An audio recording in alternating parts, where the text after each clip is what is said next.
Welcome to Rising Woman Leaders, a safe space for women to thrive in community where their voices and stories are heard. We're a sisterhood supporting each other to live our dreams and embody the sacred feminine to restore balance on our planet. Join us each week as we return to the unconditional love and guidance of our heart and our womb. I'm your host, Meredith Ram, and I invite you to walk this path of beauty, devotion, and service with us.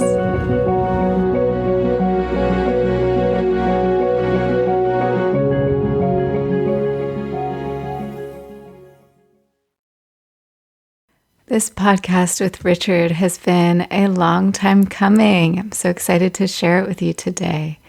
Ever since I was a kid, I loved looking at the stars and learning about astronomy and asking questions like, why are we here? Where do we come from? What's the point of all this? And so many of these questions have begun to be answered through my study of Vedic Astrology with Richard. It's the ancient form of astrology from India, and he's going to tell us all about the difference between Western astrology, Eastern astrology.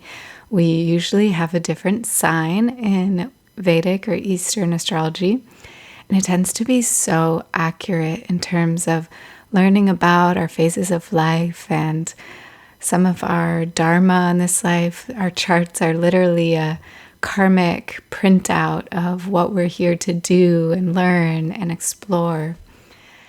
So I'm excited to share this wisdom with you today. And I also wanted to let you know Richard is a guest teacher in the women's initiation program that I lead, The Way of the Priestess. We are opening up enrollment right now and beginning a new cohort March 22nd, 2024. So if you've been feeling called to this path of devotion, beauty, and service, I would love to connect with you. Just visit risingwomanleaders.com to download the program guide and learn more. This is a year and a day mystery school training program. If you are drawn to the path of the priestess, chances are you have walked this path for many lifetimes. For some, a priestess serves as a space holder, a leader of a movement, one who is highest service to the greater whole. But an even more simple definition is one who serves as a vessel of the divine and chooses to live in embodiment of divine love. This program will guide you through a series of rituals and initiations, marking entrance into a new way of being. And at the end of the program, we hold space for this rite of passage, a vows ceremony, where you get to write your own vows to yourself, to your community, to all the ways you feel called to show up and serve in this life. We'll join together to reveal a deeper meaning of existence, anchor into our living embodiment of love to serve our planet and future generations. Every month is a different goddess, guide, archetype energies where you get to learn more about and also participate in ritual related to the high holy days of the year, the equinoxes and the solstices and all the cross-quarter holidays in between. We'll be exploring core values of femininity, devotion, wildness, compassion, boundaries, prosperity, service, love, leadership, and vision.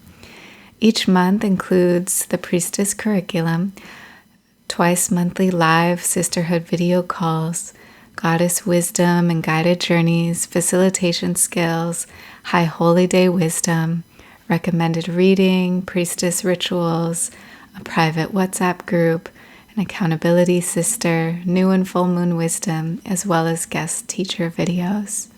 We also offer need-based scholarships, as well as a few spaces for partial scholarships for women of color. Find out more by visiting risingwomanleaders.com, download the guide, and you'll have the link to book a call with me to learn more right there. Visit the website to learn more, and I hope you enjoy today's show. Hi, everyone. I'm here today with a dear friend who is also a Vedic astrologer and an Ayurvedic doctor, Richard Powell. Thanks for being here, Richard. Hi, Meredith. Thank you so much for having me. It's truly my honor. Yeah. So I have Richard as a guest teacher on my Way of the Priestess program every year. And I usually have you come on pretty early on in the program to kind of lay a foundation of how we can talk about like the phase of life we're going through and what might be happening in the stars. And I always offer new and full moon wisdom, and I share both a perspective of, okay, here's what all the Western astrologers are saying. And then here's also a Vedic astrology perspective of where the moon is and what's happening in the sky. Um, so I think it was a little bit before the pandemic, maybe a few years before that, when I think it was our mutual friend Karen let me know that there's this thing, Vedic astrology, comes from India, the East, and that we tend to have a different sign in this form of astrology. And I thought that was really interesting and had my session with you. So I went from being a Pisces to a Libra. And I wonder if you can just start with that. You know, what was your introduction to this form of astrology? How did you get into it? And then we can kind of talk about the differences with Western and Eastern Yeah, astrology. that's a really good question. Um, I should start off by saying is that I never intended on becoming a Vedic astrologer or an astrologer of any type for that matter. Um, and so yet here I am, fully convinced, so I'll share all of that with you. Um, and so it's interesting. I think growing up, I was like a lot of people, you know, different books on astrology, you find it all very interesting. And for me, I tend to be, yes, a very spiritual and intuitive person, but also a really analytical person. And so there's always something about it that even if I read it, I don't know, it just never fully grabbed me for one reason or another. And I remember when I went to study with Dr. Vasant Lad, who I began my Ayurvedic studies with, it involved a class on Vedic astrology. And that led to me having a consultation with that teacher because I like trying new things, even if I tend to be a little skeptical. And suffice it to say that my mind was completely blown. I mean, the specificity of that reading was unlike anything I'd ever read before. It wasn't just like, oh, you know, you should work on opening your heart or you need to speak your voice more, which are wonderful things, but they're kind of more general truths. It was hyper specific of exact dates of when things happened and what the lessons were and what the exact relationship was up to my mother or my father. Um, the specific realm of life that my sole purpose was in. And eventually, unfortunately, at that time, it also included like when a relationship would end, and it was like months down the road. Um, and it just put me into a place where I thought, I cannot deny what I just experienced. Um, and it was actually super helpful. And when a number of these things came to pass, I decided that because of my curious mind that I wanted to study it. But even when I started to study it, it wasn't from the perspective of, oh, I want to do this. It was just something that I became very interested in because I found it to be immensely accurate. And, you know, as time moves on, you um, grow in a science. I read a number of books and I read those number of books again. And then I would start doing readings for friends. And then eventually they refer somebody to me. And then I start officially studying under people. And the whole process for me was just one big, beautiful, pleasant snowball of grace in ways that this divine science found me. And so here we are now, more than a decade later. And I still love it. I'm still blown away by it. I still study with several of my teachers, and I'm still growing, and I still am left in awe of the beauty of the world that we can predict anything, let alone some very specific things. And so, because I witnessed it, you know, help me experience that, and because I could continually see it give insight to others, I realized that there's something very special about this science, you know, that it has this uncanny ability to help us in perhaps when we need it most. Mm. Yeah, as you were studying, did you find things about your chart that would make it prime for being an astrologer? Did you find that too in your own chart as you started to Oh my study? gosh, did I ever? That and more. So, yeah, there are a number of things there. I have a lot of spiritual type, even like renunciate like combinations in my chart. Um, and in the Vedas, in Vedic literature, we often speak of what's called the Purush Artha, the four aims of life.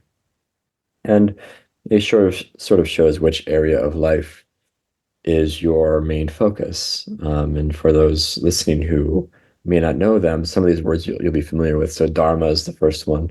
That's actually a very difficult word to translate. But I've worked at my own translation that I think is quite accurate. Is Dharma is action in the world that creates peace, health, and abundance for all life on Earth and the Earth itself. Um, Clearly, we don't have a lot of that right now. The second one is Artha, which is earning of a living, and earning of all the things that support us. It could be family, food, money, especially in our current age. Obviously, we have lots of that one. Then we have Kama, desires. People might know this phrase from Kama Sutra. Like Kama just means desire. So, what do you desire in life? Clearly, we have a lot of that. So we're very Artha and Kama dominant. We desire to have more money, so we can have more money to get our desires, and this is our circle. But then the last one is Moksha. And when I learned that my life is mostly Dharma and Moksha based, I gained a fantastic insight into myself. And Moksha is all things removed from the world. It is retreat, it is contemplation, it's even foreign residences, it's ashrams, meditation, spiritual practice. And when I learned that my chart was dominantly a Dharma and Moksha chart, it was so helpful to me because for the first time, I had a lens through which to understand myself. Like, oh, this is why I don't fit in. And this is why Mhm. I don't fit into in a lot of ways into various groups. And so it helped me tremendously to realize that that's where my sole purpose is. And I know that one thing we've talked about a lot in the various courses we've done together is just that question, like, where is your sole purpose? And actually, the chart shows it quite clearly, what realm of life your sole purpose is in. And so for me, mine was in the 12th house. And it's that area that is removed from the world. So um, when I've done readings in ashrams and things, everyone's sun is up there in the 12th house. So, Uh-huh. which isn't the most profound statement when you're at an ashram to say, you should go to an ashram. Uh, Yeah, we're so it can be, already so intuitively connected and guided. And that is something I often found in astrology readings. It's like, oh, yeah, I'm already doing that. Or, right. Yeah. Because to an extent, it is interesting that um, I have found that it's impossible to not do what your chart shows you should be doing, but you could be doing it better. mm, That's the question. It's like you could be doing it better. And one of the great sort of, I don't want to say maybe error is the right word, but I suppose that one of the great errors is that because we just think there are a couple of aims of life, money, desires, career, all this stuff, that when life invariably puts us into something other than that, we think we failed or that we've gone astray or that we certainly made a mistake somewhere or something like that, right? But I suppose that's one of the beauties here is that we can look at someone's life and realize like, oh yeah, the reason why that other theme is hard for you because this other one over here is what you should be doing. And see, you're already kind of doing it. So good on you for listening to yourself. You were correct. But let's get you to step into that even more so that you can find more fulfillment and more happiness and more sense of ease without the stress and burden of thinking that we should be doing something else. yeah, that's super helpful. Yeah, in our Western culture, just that we are so focused on money, desires, passions, Mm. and there's more. So much more. Um, So much more. yeah. So let's dive into Eastern, Western, how they differ. Mhm. Yeah, go Yeah, ahead. this is a huge we could just talk about this for the rest of the time Yeah. here. I'll try to keep it concise, and also I want everyone to know too that um, I love both systems. I really do think they're beautiful, but obviously we practice what we prefer. So I prefer Vedic astrology because it resonates so much more with me, and the reason being is a few key reasons. One is that most people aren't aware that the Western system follows the tropical zodiac, which isn't doesn't reflect the current sky. Like where they say a certain constellation and say Cancer, it's not actually there. And it's kind of one of the reasons why an astronomer might kind of poke fun at astrology, like, oh, how could they be correct? It's not even the math is off anyways. Um, and so in that system that we're all more used to, it was accurate about 1800 and some years ago. But the sky moves a tiny little bit every single year. It's a little smidgen to where every 75 years the constellations move 1 degree out of 360. So one of the huge differences in these two systems is that in Vedic astrology, we use the exact math that an astronomer would use, or a scientist would use, or NASA would use, meaning that when we look up and we say, we can see Cancer and there's the moon. Oh, look at the beautiful moon in Cancer, because it's clearly 100% in Cancer. Whereas in the Western system, most of the time they would go, oh, the moon's in Leo, when actually in the sky in real time, there's nothing in Leo. So that's a really, really big difference. And where, people like myself who are very analytical because they have a strong Virgo placement, that more specific calculation of the math would is probably more appealing. And because of that, it's why we can get hyper specific and sometimes even predict the days that things can happen, which seems crazy to think, but it's really true. Um, Not just me, but Jyotishis in general, we often have the experience of predicting the day or week that something can happen or will happen, and it's because of the math. So that's one of the really, really big differences. Um, a few of the other smaller ones are that we have phases of life we're in. So we're always in like a major period. It's like an overarching umbrella that we're in. And then we're in a minor period. And boy, these periods have dramatically different flavors. You could be in a Jupiter period for 16 years. You could be running Saturn, for like a 17-year long stretch, or Venus for 20. And that drastically changes your experience, very much so. And one of the last areas is that unlike the Western system that was more solar based, with the 12 house system, Vedic astrology was originally more lunar based. So it was based around these smaller wedges of the sky called nakshatras or lunar constellations in English. And these are like these little smaller 27 wedges. And they're like embodiments of feminine Shakti, really, that we all live within. And so they offer a lot more nuance than 12 more broad things, which are very true. But on top of that, we also have these 27 very specific wedges of the sky with lots of Vedic myth and story to them that just gives you so much context for your life. So those are three of the main areas. And the result is that in our system, in Vedic astrology, you can be born any day and be considered any of the 12 signs. So it's fairly rarefied in that way. Yes, because in Eastern astrology, we usually go by your rising sign, the lagna, the ascendant, as who we are. Mm-hmm. And I think I remember you saying that that moment when we're born, the constellation on the eastern horizon is the one that has the most effect on us, like the biggest imprint in that moment of birth when we're so open and vulnerable to the world. Mm-hmm.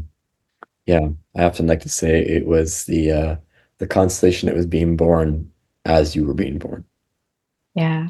And but important to note that in the Western system, it's a different sign, right? So that's the difference. And that word lugna we use for it, we get so much more out of it. The word lugna in Sanskrit really means to begin a journey, to be adhered to something. And in Vedic philosophy, we teach that the soul comes in through the east and imparts its karma phala, or the fruit of its karma, across the landscape of the sky, that we experience here on Earth. So another great way to liken that is, like for example, you have blue sunglasses on and I have orange sunglasses on, and you look at the world and go, "Oh, the world is so blue," and I'd be, "No, it's not. It's so orange," and we'd both be fully correct. And that is that sign that's rising. It's like, yeah, they're like fancy designer celestial sunglasses that you can't take off. Yeah, how we each see the world. Yeah. Yeah. So, and one more thing I'll add about the moons, for example, we just had a Leo full moon in Western astrology. And Mhm. then when I actually look up, like, where's the moon in the sky? It's usually one sign before, which Mhm. was Cancer. Mhm. And not always, though. Once in a while, it's the same. Every once in a while that happens. It's like, oh, Yeah. we can all agree and have dinner together. This is great. Yeah. Yeah. Okay. So before we dive into going through the signs and the planets, I want to go through all of them if we can. Mhm. Um, there's a place that you mentioned, a website that people can look up their chart to find out their rising sign, their lagna. Correct. So, so Yeah. what was that site? Yes, that website is www.deva, DEVA, .guru, GURU. It's a fantastic website. And when you enter in all of your birth information, and yes, you need to have the exact minute, or you can do approximate, but minutes make a difference in the system. And when the chart pops up, you'll see this square with these little diamonds and triangles in it.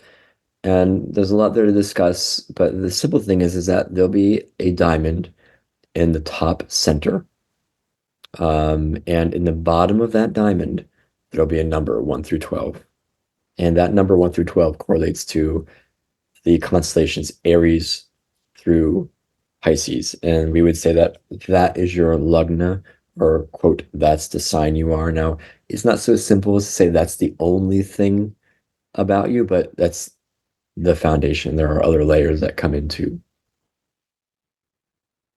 Yeah, so helpful. So let's dive in. Should we do the 12 signs, a little like synopsis of each, and then we'll go into the planets? Sure, yeah, yeah. So I want to I'll mention here that it's not as simple as you're just this one sign. Invariably, if we are in a class, and I know we probably have experienced this both, I'm sure, and someone goes, can you describe, we're going to start with Aries, and you describe Aries, and people will say, "Oh, yeah, that's true, but I'm also like, it's just one part." So there are a handful of signs that we are, each person is usually a combination of 2 to 3 signs, let alone the planets that impact them. So just as we go through this, if you are listening to this and you look up the sign that I'm telling you, like, no, it's just a third of your traits, but nonetheless, it's the foundation. So yeah, let's go through them, huh? So there are 12. And again, the numbers are 1 through 12. So number one is Aries. And by all means, I would love for you to chime in if there's something you want to say about each one, because I know you know them. Um, so Aries is ruled by Mars. So innately, Aries people will be like a little independent, a little sharp because they're ruled by Mars. Now, Aries symbol's a ram. Aries individuals tend to be very assertive and very quick. Oftentimes, when you see people who are race car drivers or just who move quickly, it's an Aries placement that they have. Um, all these signs, they have so many strengths and weaknesses, and so it's not like, oh, like it's not like the lotto, like did I win? You know, am I a Taurus or a Libra? Um, but on the strong side, Aries are very entrepreneurial. They're very assertive and they're naturally very intelligent. On the to grow side, they tend to lack stamina, like long-term stamina, and um, they can be overly assertive and they kind of like to argue. Um, you kind of one of the kind of Aries jokes is, that they um, don't realize that a lot of people will think that they're arguing with them and they're just like talking. They're just naturally so assertive they can't help it. So yeah, they need Yeah. to be balanced by more long-term energy. How can I focus my energy in the long term and maybe soften my edge a little bit and be patient and wait for others? Yeah. Number two is Taurus, ruled by Venus. Taurus symbols a bull. And one of the things I find so interesting about Taurus is it virtually always has a few traits with it. One is that they tend to be athletic. It's the bull. They tend to be physically strong. When you look at people that have Taurus placements, there's some use of the body, almost always. Um, Athletic, martial arts, dance, like, and not just like, oh, I did it for a little bit when I was growing up. Like, they tend to be fairly serious about it. Um, they also tend to be foodies. They love food, Taurus individuals. Um, and they tend to be really good at finance because it's the second sign, which is likened to the second house. So they tend to be better at money than the average person. They're quite stable. It's an earth sign. Um, and the fact that they're ruled by Venus, kind of like, we like some of the Venus signs more because they don't interfere with us with other people very much. So a Taurus person can kind of maybe bend too much um, for other people. But the Taurus thing is that they bend, bend, bend, bend, bend, and then they snap, and then they become like the proverbial bull in the china shop. And you're like, whoa, who are you? Where'd the nice Venus person go? Um, so that's Taurus, the second sign, Yeah. I number can think two. of some people in my life for both of them, and I'll give a couple examples. Like one Taurus friend I have is such a good cook, like loves food. Um, Definitely has some of that Venusian energy of like, yeah, making home and hearth. And Mm, also, when I've been on hikes with a Taurus, they're like up the mountain, like really just trudging through, and I'm just like, so ah, strong. so It's behind. I'm a little envious of their endurance and their strength on it. Obviously, something can always change something, but they're typically very strong. Yeah. And my dad is in Aries with the Mars in the first house. And when Oh, I what about discovered that? that, he's super goal oriented, like super on it. Like he's a physician, but then also he's like a mountain climber and like creates these like really big adventures and then like goes on them and completes them. And Yeah, that energy. It's like really, I always admire Aries individuals because of the initiative they take. Like the word for Aries isn't yeah. like, oh, can you do this as soon as possible? It's like now, or maybe it was even like yesterday. You know, Yes. they don't wait for anything, and obviously that could be a problem, like anything, but Yes. it's also very admirable too. Yes. Yeah. Okay. Um, So let's go to number three. Number three, Gemini. Gemini is ruled by Mercury. So Mercury individuals tend to have this forever young sort of look to their face. And like, which people tend to dislike when they're young, but then as they age, they're like, oh, I'm very glad I have this forever young thing going on. Its symbol is or are the twins. And so this factors into their life in many ways. They tend to be very playful. Gemini is hands down the most playful sign in the zodiac, and it's one of my favorite qualities of them. They're just so fun. They love fun, play, spontaneity, um, and because the symbol is the twins, they tend to, in some way, like really channel masculine and feminine energy. Like they can be, very attractive woman, very handsome man, whatever, but there'll be some slight touch where you go, oh wow, like they're really feeling and experiencing both in some way. It's really beautiful. Um, they're also innately philosophical. Ram Dass is a Vedic Gemini, for example, was, and when you listen to him talk, how analytical and philosophical he was, like that's a classic Gemini trait. Very able to debate because they can see both sides of things. Now, the strength is that they can see both sides of things. The weakness is that they can see both sides of things, and it can be very hard for them to choose. They are actually they're not great at it. Um, so they tend to be overwhelmed by choices because they see all the options and they can be kind of paralyzed um, by that. But wonderful sign, very intelligent, very playful, and yeah, they remind you not to take yourself so seriously, Mm. which is really Yeah, nice. I think of my Gemini friends, like there's a lot about creativity and really good writers. Great Yeah. writers, exactly. Yeah.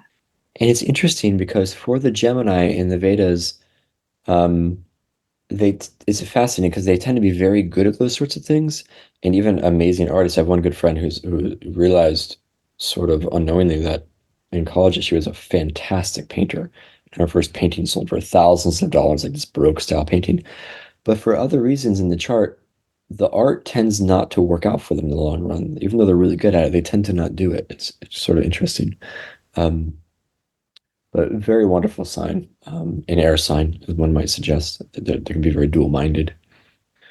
Um, Number four is Cancer, ruled by the moon. It's our first water sign. And um, it's ruled by the moon. And so a lot of the things we think about Cancer natives are actually very true. They're just naturally very emotive. They have a very comprehensive emotional landscape. And because the moon changes a lot, they tend to have this, yeah, emotive dance where they are able to move through it all um, in a way that is really nice to see.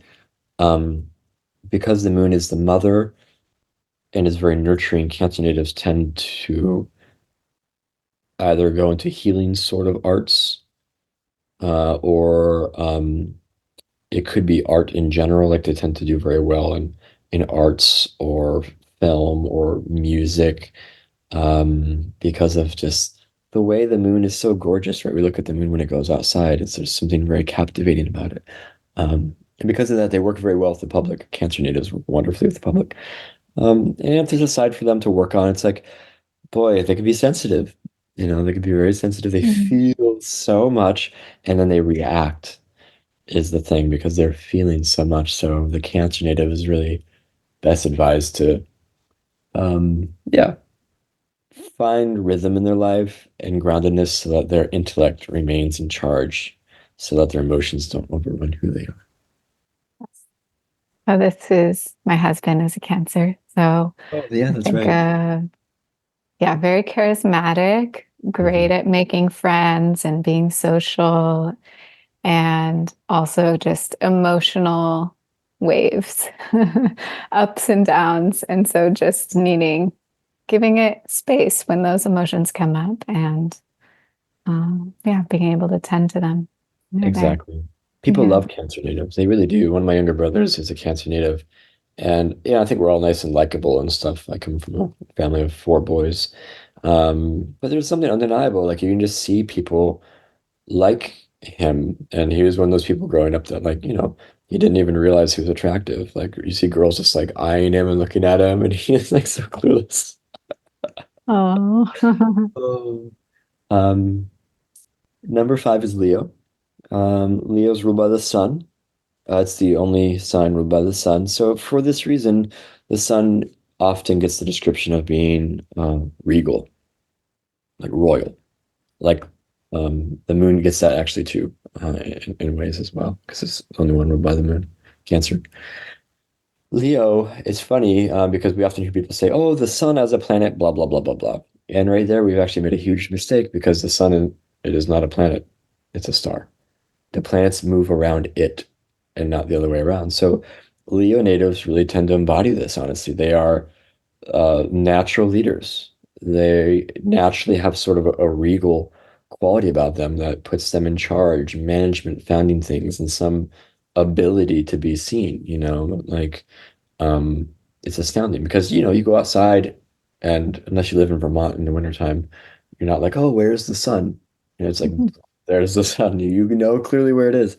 Um, and I kind of want to defend Leo a little bit because we kind of pick on them a little bit because they can be bossy or things like that. But honestly, Leo is the most capable fire sign for a variety of reasons. They are the most capable fire sign. They tend to naturally have the most money out of any of the signs. So there's good reasons why they're royalty. It's a very powerful sign. And as we could probably infer from this list, like yeah, they can overshine too much and they can be in charge too much and they can run things that maybe they shouldn't run, like their relationship, for example. Um, so Leo, they really need to find balance by just validating other people and letting other people be in charge a little bit. Yeah, they're a very beautiful sign. And they're just natural at it. They tend to be natural at business and a lot of things. Um, Number 6 is Virgo. Virgo is the second Mercury ruled sign, so they tend to be also very detail oriented. But here's the thing about Virgo is that Virgo is by far, hands down, like the most detailed oriented space in the sky. And on the positive side, they tend to be detailed about health. They're very into their health. They're very really into service typically, rhythm, routine, food is by extension. Virgo rules the trades. All of my clients I have who are professional jewelers, as in are like very successful jewelers, they're Virgos. And so it rules the trades because they tend to have great skill with their hands and they have that ability to see those details that they can employ. Um, so obviously that's a wonderful trait to have. All those traits are. And on the other side, it's like because they're so detailed minded, um, they can be kind of critical and judgmental, and they can kind of like dissect things and tear things apart in their mind. Like, oh, well, that wasn't correct because of da da da da da. And they might be right, actually, is the thing. But at the end of the day, it's like, does anybody want to be around somebody like that? So Virgos need to kind of dial it back and remind themselves that people don't care about those details. Um, so it's an earth sign ruled by Mercury. Um, and so number 7 is Libra. Libra is the other Venus sign. Libra is the sign of the other person. So, like Taurus, the other Venus sign, naturally into beauty and art and music, and will even tend to be attractive themselves. They know what looks good innately, and they tend to do a really good job working with other people because, again, like it is the sign of the other person. So Libras do very well in client-based professions, working with people, counseling, advising, therapy, like all that kind of stuff. They're just natural at it. And even just independent business skills. Libra is the sign of independent business. They typically don't do your standard 9 to 5, 4 to 8 job. It's rare to see a Libra do that. Um, not impossible, but it's rare. Um, and So those are some of the great strengths. Oh, Libras are very much about like social connections. It's one of their total strengths is they are just total networkers. They who they know and connecting people and great community. They need a really good sense of the community, which makes sense considering that they're the sign of the other person. Um, on the to grow side, they need to like channel their energy a little bit because Venus is a wonderful planet. It is kind of Rajasic and it kind of wants stuff. It's like it's materialistic in that way. And I have Venus in my ascendant, so I can vouch for this as well. It's like, oh, look at that nice thing. Don't you? You could, you need that because that's Venus there. And you're describing me, by the way. I'm Libra, so this is, yeah, checks out. Checks out. Yeah, Venus likes beautiful things. Right? You were admiring my furniture before we started recording. Right, from one Venus ruled person to another Venus ruled person. Yeah, it stood out. I was like, that's a nice piece of furniture. See? And that's the kind of thing that Venus likes, whereas somebody that doesn't have a prominent Venus in their chart is like, yeah, they might like things to look good, but they don't need it to look like overly beautiful or anything. Yeah. Yeah. Okay. I love designing spaces. All of that is so fun. Yeah, yeah. And Yeah. like a lot of the work that you do too really exemplifies Libra quite well and like working Yes. with people and teaching. And that's completely Libra stuff.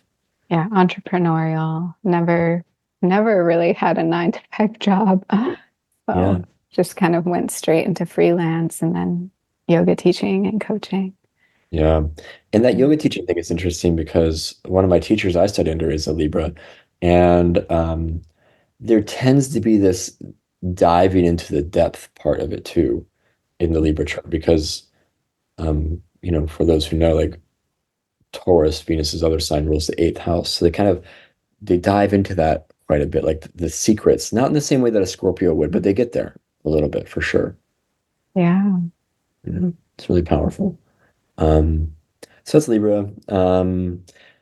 Anyone like the Venus signs are really good at just feeling people. They accommodate others very, very well. And it's one reason why they like them. We like them. And so because of that, I think it applies to Libra a little bit more to like really like not bend too much, right? To not over accommodate like that kind of thing is a Libra uh, space. Um, number 8 is Scorpio. Scorpio seems to get a lot of attention, and I have to say, I generally find a lot of the Western memes to be very inaccurate from the Vedic perspective. However, the Scorpio ones are so wildly accurate that I just like die laughing. Virtually always, they're so spot on. Um, so Scorpio is ruled by Mars. It's a water sign, which innately right there we have passion. Fire of Mars and the sharpness of Mars and the energy of Mars mixed with water. That equals passion. Um, so Scorpios they're naturally independent. They naturally love the occult wisdom, secrets, all the things that are unseen, and they tend to even be secretive themselves. Not necessarily in a bad way, though it could go that way. Um, but they like secrets. And they don't want everyone to know what's going on about them, because they're like, a little more off to the side. Um, and so they are people that you will be getting to know for a very long time because they won't put everything out there right up front. You'll find out things about them years down the road, and you're like, I didn't even know that about you. Um, and on the side to grow of is that they tend to go through lots of transformations in life, and they can be fiercely and almost stubbornly independent to the point where if something threatens their independence, even if it's something that they deeply desire, they will say goodbye to that thing, right? And so there can be this real kind of need to know when to compromise with oneself because they're so fiercely independent. They don't want to be challenged at all. Um, Big Scorpio trait. Um, but yeah, they're a great sign for therapy, psychology. Like even if they don't do that, like they're just naturally so good at diving into the depths of the world that like they're great people to have in your corner. You have them on speed dial. Um, um, number 9 is Sagittarius. Sagittarius, it is the sign of Dharma, righteousness, truth, teaching, spirituality, higher learning. Like that's all wisdom. They're all about it. So in a lot of ways, they're here to like uphold the wisdom in the world. Um, its symbol is like a bow and arrow, so they tend to aim very high. Um, Being ruled by Jupiter just makes them natural teachers, and so much so it's kind of funny because you can tell that like they don't know how to not teach. They're just like they'll be cooking to the pan. They're like, oh, did you know that with a cast iron pan, the iron leaches into the food, and they're just naturally teachers. Um, and some of their things to work on, well, actually, first let me back up, is that they tend to be involved in higher education. They often are. They often have a higher level degree. Um, Some of the things to work on is that they tend to speak very bluntly. And they're, like, not bad, just like blunt. They don't sugarcoat it or anything. And that can kind of seem harsh to people. And another thing is that it's a fire sign, but they're fiery about truth. So on one side, that's a great strength because they pursue truth with a fiery intensity. On the other side, they can lead to like some sort of like critical nature of like intolerance, where they're trying to tell other people what is truth when the other people didn't ask, actually. Mhm. So that's a bit of their downsides. Um, but naturally, the spiritual sign is like the sign of spirituality. Mhm. Um, the last couple here, we have Capricorn, number 10. I'm a Capricorn. I can speak very well to Capricorn. Ruled by Saturn, Earth sign. They are the workaholics of the zodiac. Like they are the sign of stamina, of effort, of tradition, all those things. Most Capricorns tend to have two careers, two things that they do very well because of the meanings of the symbol of the sign. Their symbol is it's called Makara in Sanskrit. It's like a alligator or something like that. So it lives in the water and on land. So Capricorns tend to go for proficiency in two different areas. Um, so those are some of their, strengths. Like you'll never outwork a Capricorn. It's just give up. It's impossible. Um, on the to grow side is like they are the last sign to ripen. Saturn, Capricorn specifically ripens at age 36 or so. So they tend to be late bloomers. They tend to have a sense of not being seen or acknowledged that much. And they can be cold and they can be harsh. It's really important for Capricorn natives to like not take things so seriously, to schedule in play and fun and like step away from like the lists of things that they undoubtedly have in front of them.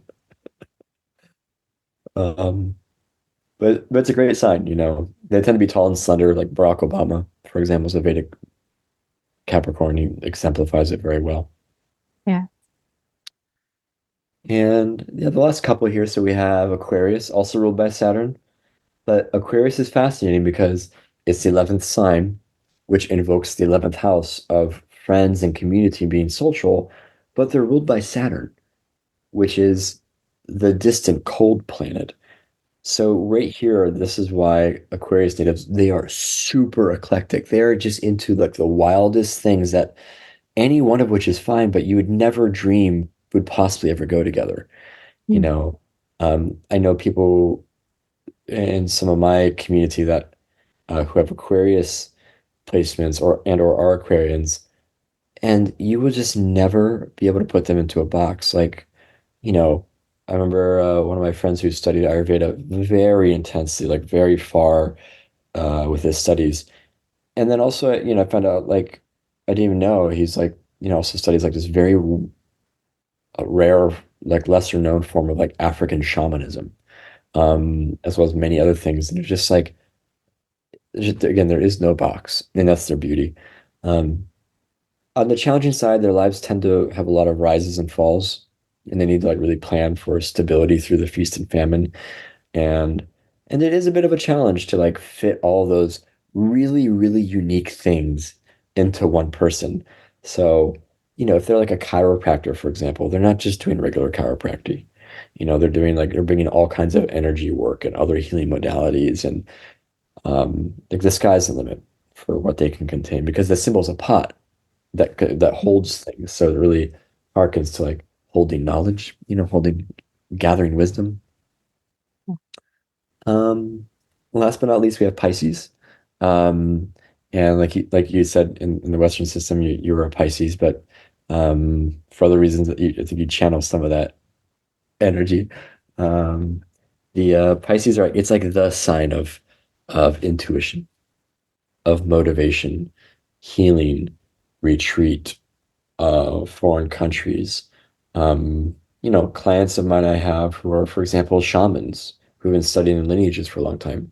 They're Pisces because it's so feeling based. You know, um, things like ecstatic dance are like definitely created by Pisces natives, because it's just so feeling based. It definitely wasn't a Capricorn native, that's for sure. Um, and so they're just natural healers. Naturally, they feel. They're all about what they feel, and they're just so intuitive because of that. It's such a strength of theirs.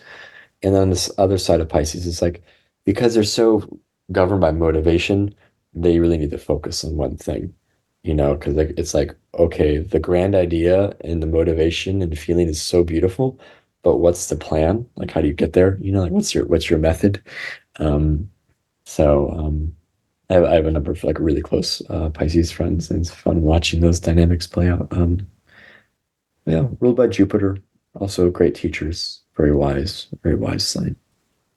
Yeah, Yeah, how'd I I do? would great. I'd say when I found out my Vedic sign, it was a whole new window of opportunity, just learning another side of myself. And we Mm, can think of that as we pull up these charts and get surprised. Oh my God, it's something totally different. I didn't know anything about Libra when I found out I was the Libra Lagna. wow, yeah, and isn't that beautiful? I love that because the best way to use any knowledge is to serve us, and think, oh, what am I going to do with this? And in this way, it's a powerful way to be reborn or to consider yourself from a different angle. And to be fully honest, in my private practice, it's about 50-50, maybe 60-40 of people who, feel like their Western sign is very accurate. And the other half are like, oh, it's kind of accurate, or maybe not at all, and so it's interesting that like Vedic astrology, one thing that I've experienced doing readings like every single day is like everybody is like, I've never had a single client say it wasn't accurate. And I think it goes back to that math that we talked about. Like it just kind of brings in all the pieces.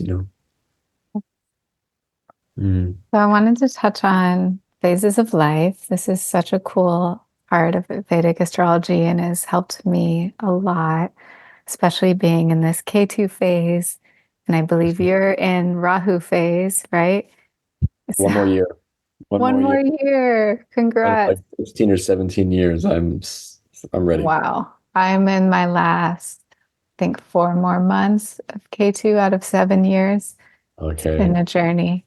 I thought you were gonna say your last year too, and I was like, I want to like get some champagne and toast when this when you're Yeah, I'm telling my friend we're gonna have a Venus party when I go into Venus because that's what's Going next. to Venus next. Oh, lucky you. I'm just gonna be like, oh, I knew her when. So cool. What's after Rahu? Jupiter. Oh, great. Jupiter. Oh my God. I'm so happy because also Jupiter is like a very strong planet in my chart. It's doing good things. So I'm like, Good. I'm ready for it. Made it. To stay in the bathtub for the first 6 months though, just to Yeah. recuperate. Yes. Okay, so tell everyone what is Rahu and K2. Yeah, Rahu and Ketu. So in the Western system, if you know the Western astrology, you'll hear them talk about the North Node and the South Node. And these are shadow planets. And even though they're not physically real, they correspond to very exact mathematical points in the sky that even NASA acknowledges. And for those astronomy buffs out there, it's the point at which the moon the moon's path crosses the sun's path in the sky, both ascending and descending. So on one side, the ascending pattern is Rahu, and the descending pattern is Ketu. And there's a Vedic myth. I know you've heard me say it many times, I'm sure. I'll share very briefly here, but Rahu, he was a demon that wanted to become immortal.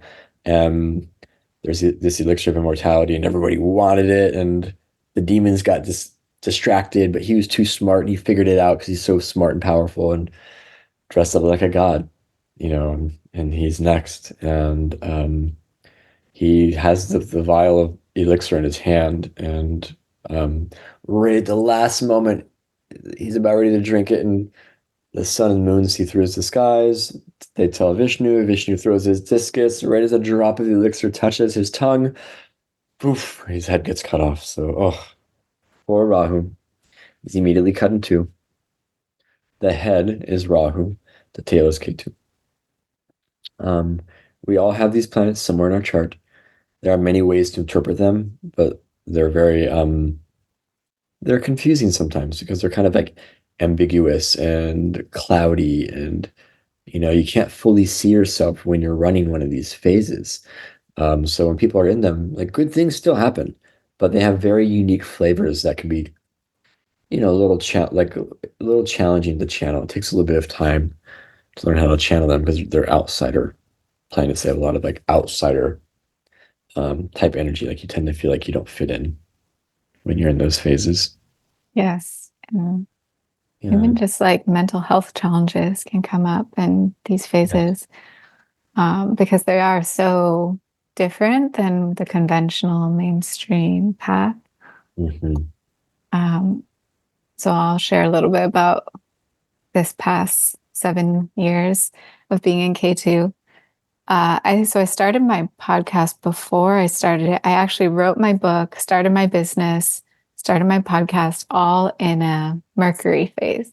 It Mm. was just like quick moving, getting going, building, creating, just so blog post every single week, like podcasting at least twice a month, sometimes 4 times a month. Like it was, everything was just moving. And I remember having a session with you, and you were like, okay, just want to let you know in a couple months, you're going to be switching into this phase of K2. And I had pretty Mercury something like 18 years. Pretty much Mhm. I had only known what Mercury is. I thought life was Mercury. And you're like, things might slow down a little bit. Things, it's a really good time for spiritual study, spiritual progress, ashrams, traveling to foreign countries, things like this. And I had worked so hard on this book publishing journey. My book was due to publish in August, and I think I switched into K2 in June. And I remember, like, yeah, the years building up to the book and finally coming out. And when it finally came out, I was just wanted to run and hide. Like my whole energy was just like wanting to go inward and Mm. not be seen in the world. So I had scheduled maybe about a month's worth of events, which I went ahead with. But as soon as I finished that month, I got on a plane and went to India. Which is definitely the best place to go when you're in a K2 period. Yeah, yeah. I And love that. yeah, there's definitely been challenge. Just luckily, I had set up my business enough in a way where I lead a yearly women's program, initiation program, and um, it provided space that where I didn't need to be podcasting all the time or social media posting all the time or promoting all the time. It was kind of like, okay, we have our group and let's go inward and go deep and be in this journey together. So I've been doing that since 2017 was when I started this phase and just kind of being very patient. Yeah, there have been some periods of K2 where I definitely feel more of like that depressive energy of like, what am I doing? Where am I Yeah. going? What's the point? Because like you said, it's the body without a head. And Yeah. so that drives you. There's an energy of dissatisfaction from trying to find things in the material world. It's Yes. like, oh, I'm going after the things I think will make me happy. And then you get there and it's like still dissatisfied. Interesting. So Wow. Yes, you felt that energy. Yeah. definitely. And so that idea is supposed to drive you to your spiritual practice. So this has also been a time of meditation and spiritual study and yeah, and to be in the 3D material world through it has not been easy. This has been, yeah, Right. one of the hardest phases I've been through Yeah. in my life up until now. So Wow.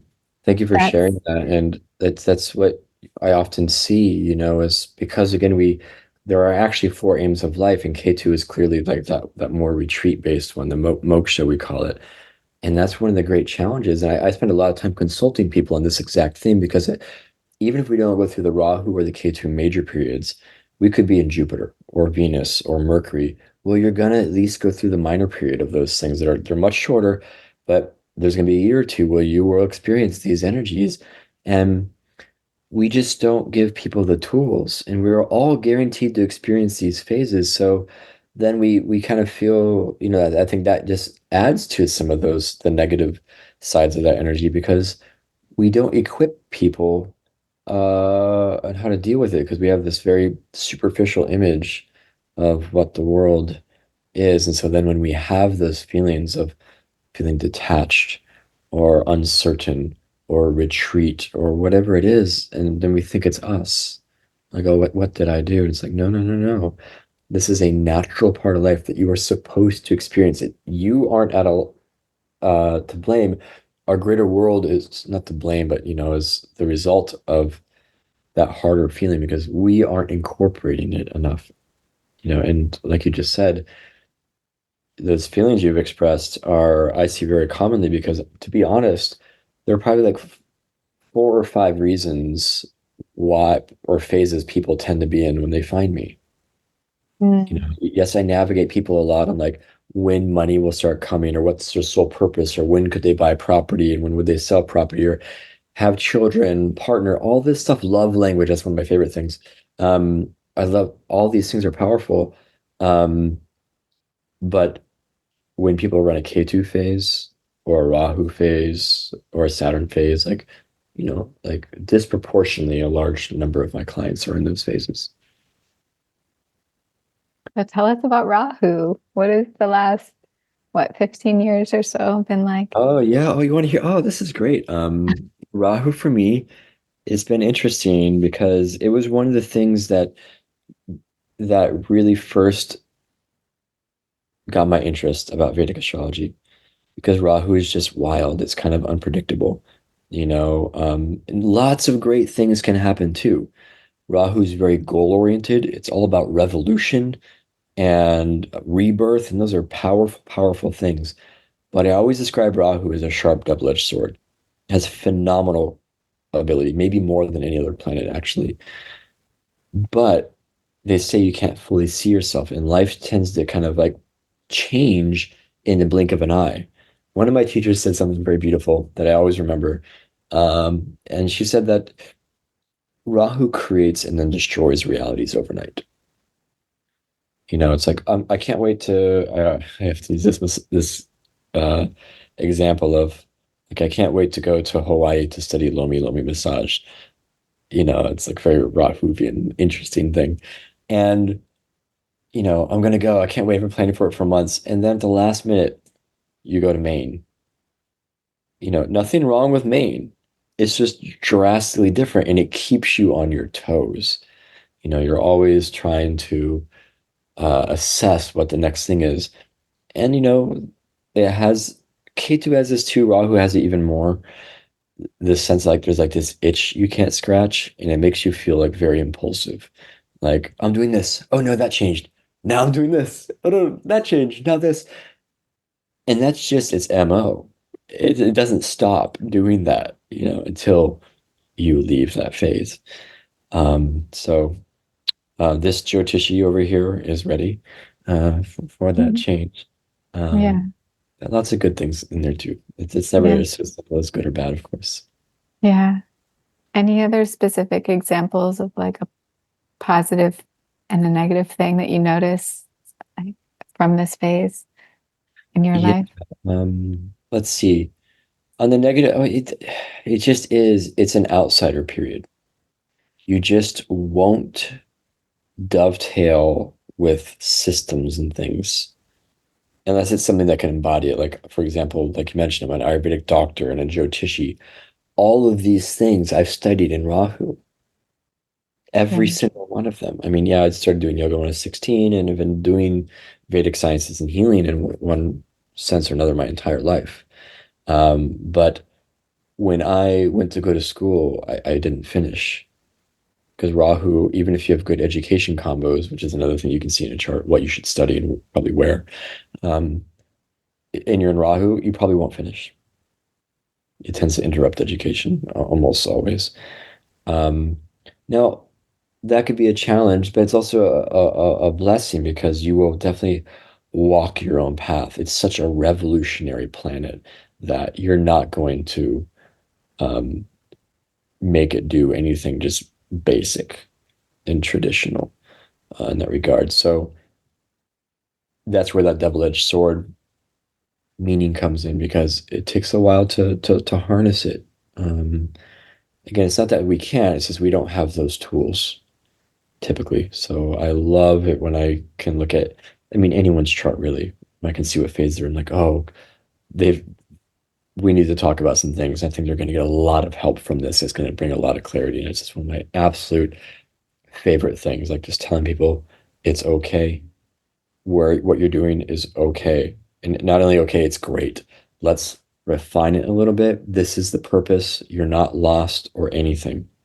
Like it's all okay. And it's predictable that you would feel how you feel today. If I talked to you 10 years ago, I would have said, hey, not that I talked 10 years out, but I could have called it, so that's a very beautiful part about this phase of life that we talked about. And just so you know what part of your chart to lean into, what the themes are, and how you should act, etc. It's very powerful. And so, for those of you that looked up your chart at deva.guru, you scroll down a little bit, and there's a couple columns. Um, and the middle one is called Vimshotari Dasha. That is what we're talking about now, like the phases of life that we go through. And we go through all the different planets. So in Vedic astrology, they consider the nodes of the moon as well planets. We consider a sun a planet for this, of like, Mm-hmm. these are the different energies we could go through. So Mm-hmm. maybe we can just touch on the other planets so people can just get an idea of what phase they're in. Yeah. And then, yeah, and then kind of wrap up after that.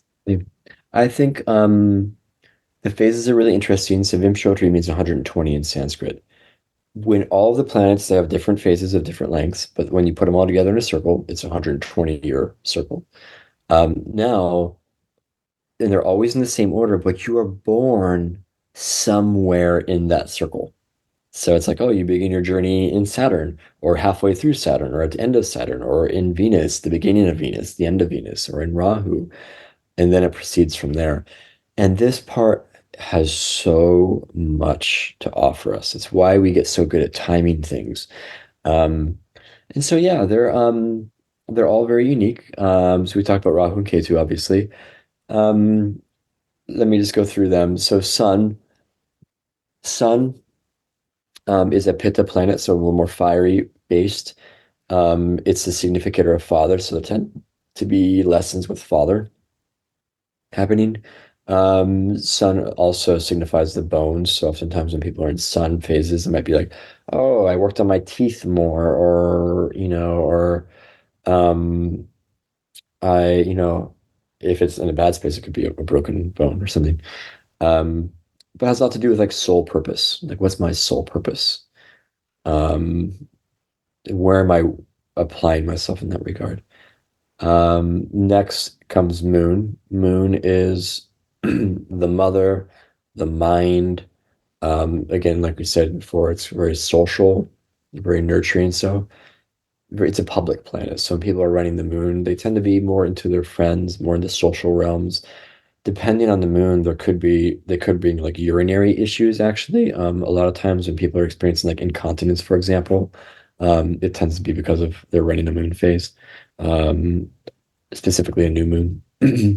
And so it brings up a lot of urinary type things.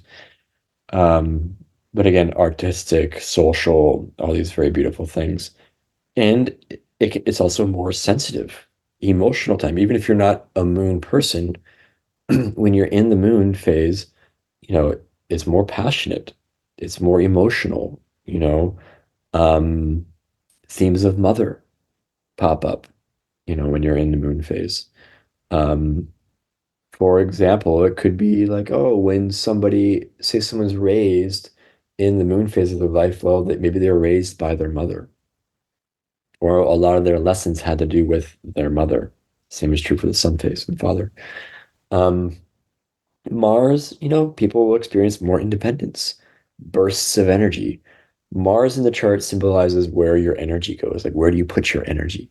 And so people also tend to work out more and get more fit when they're in Mars phases.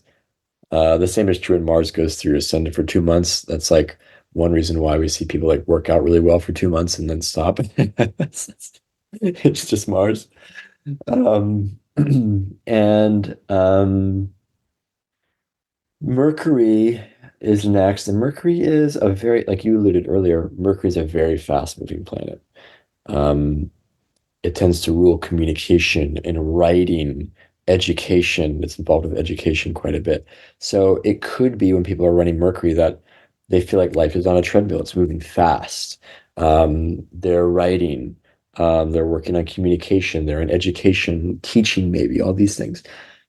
Um, Next comes Saturn. This is a huge shift because life slows down. You've been in for Mercury for like a decade and a half, and then you're in Saturn all of a sudden, and Saturn uh, moves slow. Um, actually, I'm getting the order a little bit off. I'm sorry, but um, anyways, I'll I was just explain thinking that Jupiter, then Saturn, right? And then Jupiter. Then Mercury. exactly. There are two, sort of clarified everyone what just happened is there are the Mhm. days of the week are in a certain order according to the planets, and that's what I was doing, not the order. But anyways, thanks for saying that. Um, and then yeah, so Mercury tends to be like that. Saturn, when you're in Saturn phases, like wonderful things can happen in Saturn phases, but Saturn makes you work for it. Things slow down. Saturn makes you be very patient, and Saturn will challenge you, even if good things still happen. It just wants to see your best. I often share this Taoist quote when I talk about Saturn, and it's from Chuang Tzu, and it was that the mighty pine never realizes the extent of its strength until its branches are covered with snow in the wintertime. That's the best description of Saturn you could possibly ask for. Um, and we have Jupiter. Jupiter is, it's the planet that everyone wishes they were in their whole life because it's just so expansive. It's easier. Um, it's like that kind of, generally speaking, the wind is at your back type feeling. There are exceptions to all of these. Like someone could have a really challenging Jupiter or like a very like blessed, easier Saturn, but those core energies are still there. Jupiter is very spiritual. People tend to be very spiritual when they're in those phases. They tend to be teaching or studying, involved with wisdom and spiritual practice and all these great things. It's a very expansive planet. Um, Venus, And Venus, sometimes the bringer of children, Jupiter. and sometimes bring your children. Yeah, yeah, Mhm. exactly. Yep. I know my mom, for example, had all four of her children in Jupiter. Right. I had my daughter in a Jupiter subphase. Yep. Yeah, exactly. And that's how we get in the timing of knowing these things. I definitely regularly have clients who are seeing me about fertility. It could be Ayurvedically as well, obviously, but and often I recommend that to make sure certain things are there in line in their life. But Jyotishically speaking, it's like that's one of those things. Like, yeah, moon periods bring children too, because moon's the mother. Moon and um, Moon and Jupiter periods both bring like the desire for children. I regularly see people in moon periods, and they're always like, I want a baby now. Oh, It's like that. Um, and yeah, Venus is love. Venus and Jupiter are some of the classically easier periods because they're both guru planets. They're both protective. They tend to keep things be like a little bit easier. And Venus is love. It is the love where Venus sits. It's the love language. Um, when people are in Venus periods, either the major period or the minor period, like it's easier for a relationship, hands down. They tend to. meet their if they're not already with somebody, like they tend to meet their partner in those periods or get married in those periods. And it's just easier for a relationship because it directly indicates relationship and love language. So your whole chart can't come through at any given time. So it's really important just to know what phase of life you're in because it changes everything. You know, what phase of life you were raised in, what phase you're running right now, what's coming next. And it's kind of like looking at the GPS because, like, like, oh, look up ahead. I can see there's a tight turn or a fast turn or a sharp turn. Let me slow down and adjust. And understanding the phase you're in, it does the exact same thing. It explains to you the conditions on the highway of life. Like, is it raining? Is it snowing? Is it warm out? Um, because one way I often describe this, it's like we don't have control over the weather, but we can change what we bring with us when we go to the beach. And knowing what the prevailing weather quote is in your life just allows you to make better decisions. You can lean into it and know what to do and what not to do. And it's so helpful to know those things. It's very, very helpful. Oh, great. We could probably keep going, but I think, yeah, I'd love to hear just more about your sessions that you offer and Mm. any other offerings you have coming up. Yeah, thank you for that. So my sessions, people can go to my website. It's richardgpowell.com. And my online scheduler is there. I do at least one reading a day, um, in addition to the Ayurveda stuff. And yeah, if there are hour 15 initial consultations and 30-minute follow-ups.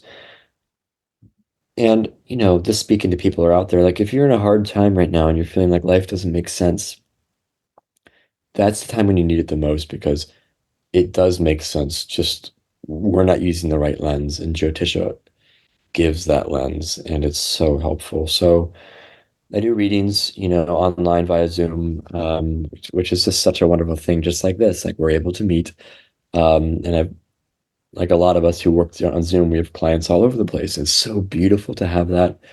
Um, and also coincidentally coming up, I swear I didn't plan this, on February 19th, I'm starting an 8-week introductory course to Vedic astrology or Jyotisha called Essentials of Vedic Astrology that teaches you like the core nuts and bolts. So it's like, yeah, okay, you decided you don't want to study it for a whole year or two or 20, but you want to know like how can I apply it to my life? That's what this course is. It's one day a week, 2 hours that day for 8 weeks. Recordings are given. So if anyone is like really interested and they actually want to dive into it in a way that they can learn how to harness it quickly. It's the whole reason I designed the course, and it's just a lot of fun. I've had a blast teaching that course. I do it like once a year, more or less, something like that, and it's a lot of fun. Well, yeah, Mm. and I have been getting some requests to lead a new cohort for the Way of the Priestess program, which I lead each year. So Beautiful. I'm deciding to open the doors. So we're going to begin again March 22nd, just after the spring equinox. And I'll definitely be inviting Richard back and being one of our guests that we can dive deeper Ah, with during that year. So all of yeah. that info we will include with the show notes. Mm, I love Yeah. that. Yeah. Thank you so, yeah, Yeah. thank you so much. Yeah. And just any closing words for you before I just leave us with a short Mm, prayer. yeah, I do. Maybe just what I was thinking about earlier today, just on my own, is that the word Jyotisha, so Vedic astrology in Sanskrit is Jyotisha, and Jyotir means light, and Isha means Lord. So it's the Lord of light. And really, when you look up at night and you look at the sky, it's all just reflections of light, and we realize that it's light that allows us to see, whether it's a planet, a star, our galaxy, us. And so really at the end of the day, Jyotisha Vedic astrology really is a study of light and how light reveals life to us and how light gives us clarity and illuminates the corners of our being. And so it's a very sacred task. I think in a lot of ways we are in an age where we feel very disconnected from nature. But we're not given so many ways on how to do that. And I think one very powerful way is just to understand where those planets, where those reflections of light sit in our own lives and what they mean so that we can be more in alignment with them. If we're more in alignment with the planets, that means we're more in alignment with light ultimately. And that's really the whole purpose of this, that we might live lives of divine purpose, of health, of aligning with all that is sacred, so that we can just experience the most peace and joy possible. Let's just close our eyes for a moment, and I wanted to just invite us to imagine being a soul and choosing to come into Earth at this time, having gathered different karma through other lifetimes, and landing on that embodiment, that family, that city, that place, and choosing to come in and bringing with you, it's like the journey begins. That moment, getting to begin this life with all of the karmic patterns that our soul is really longing to experience, to be, to go through, to grow. So may this wisdom that was shared today just support you as a soul as we navigate karmic challenges. May we just find support and growth along the way, like-minded community, things that make us feel excited, make us want to wake up in the morning, spark our curiosity. And may we allow that to guide us, all of our heart callings, just coming even more into the Dharma that we're here to share in this life. So thank you, Richard. So lovely having you here. Many blessings to you and to everyone listening. Namaste. Namaste. Thank you so much. It's my pleasure.